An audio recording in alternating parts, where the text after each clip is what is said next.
Assalamualaikum warahmatullahi wabarakatuh. Perkenalkan, nama saya Dedan Prayoga dengan NIM 621 142 0041 dari kelas 2B. Di sini saya akan membacakan resume tentang proses kimia kontraksi otot rangka. Otot merupakan sekumpulan jaringan yang terdiri atas sel-sel khusus yang dapat berkontraksi bila dirangsang. Otot mempunyai kemampuan kontraksi dan relaksasi. Jenis otot yang berperan dalam pergerakan rangka adalah otot lurik atau otot rangka. Otot lurik tersusun atas miofibril. Tiap miofibril tersusun atas sakromer yang dibatasi dua garis Z. Sakromer merupakan unit otot yang dibatasi garis gelap dan terang, di mana mengandung filamen tebal atau miosin dan filamen tipis atau aktin yang saling tumpang tindih. Susunan aktin dan miosin pada sakromer terbentuk menjadi zona otot, yaitu bagian cerah atau pita I disebut daerah isotrop, hanya memiliki aktin.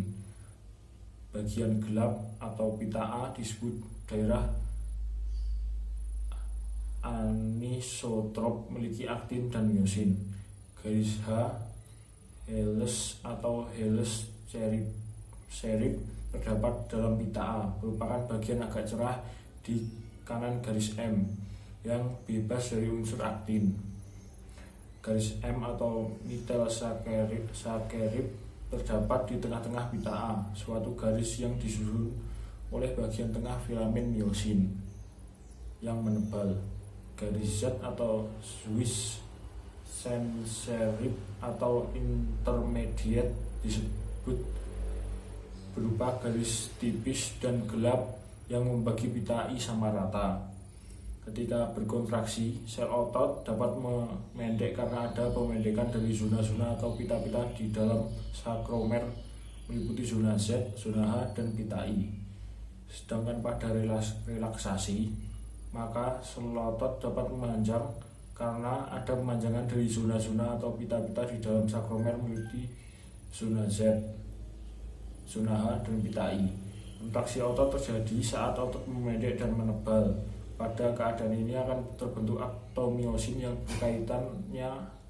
berikatannya aktin atau filamen tipis dan miosin atau filamen tebal pada unit otot. Adapun relaksasi otot terjadi pada otot kembali ke keadaan semula dan mengendur.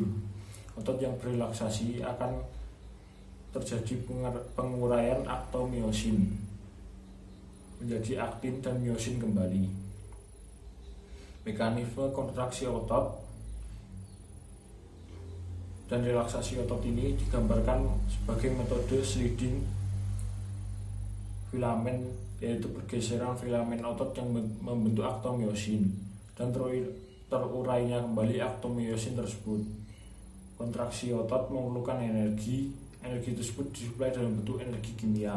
Saat energi habis, maka otot akan berelaksasi. Fase relaksasi disebut juga fase aerob karena energi yang dihasilkan hasil pemecahan glikogen yang langsung secara aerob.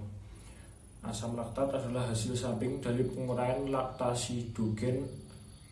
Timbunan asam laktat berlebih di dalam otot menyebabkan otot terasa letih. Asam laktat yang menumpuk di otot akan diangkut oleh darah ke hati untuk diubah menjadi glukosa atau glikogen.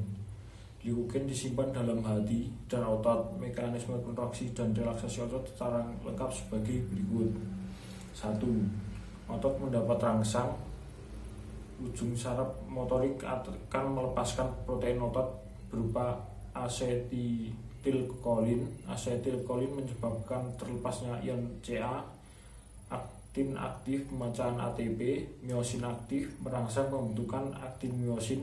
Otot lebih pendek dan otot berkontraksi.